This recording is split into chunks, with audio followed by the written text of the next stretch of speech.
Hi, my name is with that treasure hunt, and welcome back to the channel. As you probably realized, I kind of took a break last week from doing any kind of videos or anything except for the live the other Monday night. So just a lot of things going on and everything. So I wanted to give y'all an update. I went to a new allergist. I had talked about that, and my eyes are watering, so it's just that's the way it is. So, very detailed of information I have here. So, what they did the test on the back and everything first, and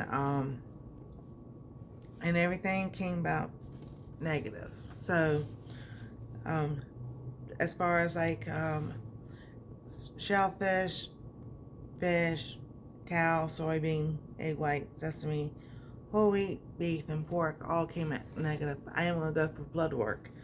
So what they did, secondly, and I'll post a picture here, they did some needle, no, not the poke, but they put the serum under the skin. I'm supposed to put that way. So they could see what other things. So what came out as positive was a grass allergy to Bermuda grass, which I researched and does not grow in Ohio. So I'm good with that one. Alright, and then the other ones was trees. So it was group A, B, and C. The weed group is sheep, sorrel, and then molds. So I think everybody's allergic to mold, but that list of names of the mold, I'll just take a picture and post it because I can't pronounce those names. So, but I will tell you the trees. The trees in group A is white birch, white oak, and American beech. Group B, white ash, and eastern cottonwood. And group C, shagbark, hickory, and black walnut. You know, isn't that just amazing?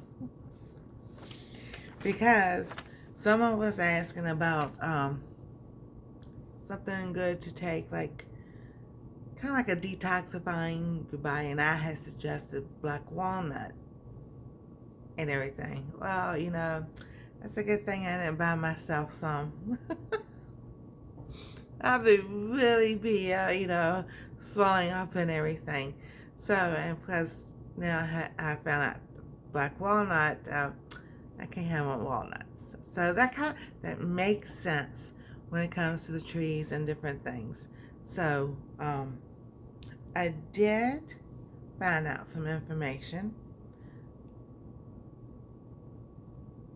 that I was researching and about fruits and vegetables and stuff not to have if you have these types of allergies. Now this is for me, I'm not a doctor or whatever, but this is what I found out for me. So like Bermuda grass, I would avoid melons, watermelon, tomatoes, citrus, bananas, pineapple, persimmons, zucchini, hazelnuts, and peanuts, which makes sense because, you know, some of this fruit, you know, doesn't grow in a cold climate. They grow in hot climates. So that makes sense that I eat like not so much watermelon, but like cantaloupe and honeydew and everything. My mouth would itch afterwards because, you know, the roof of your mouth and you're going with your tongue to scratch.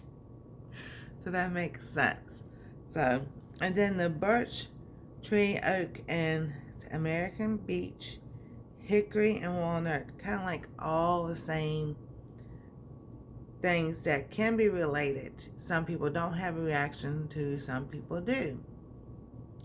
And that's apples, peaches, apricots, cherries, plums, pears, almonds, hazelnuts, carrots, celery, parsley, caraway, fennel, coriander, anise, soybeans, peanuts, strawberries, chicory, fig, kiwi, nectarine, parsnips, peaches, peppers, potatoes, wheat, corn, banana, apple, as pecans, and walnuts. So it's like, man, it's okay because, you know, there are the things that we can eat. Now, I don't have a problem with fennel. So I don't know where the fennel comes from that's in the grocery store, but I'm growing my own fennel this year. So, you know, a lot of these things, it's because I'm wondering because of the area that they're grown in and everything. Now, I know we have cottonwood tree here. Wonderful. I see it every year. So, and then I know we have oak here also. So I'm just going to try. So like I do have celery, but it's not the other, it's a different type of celery, and I'll show you all that in a different video for the garden.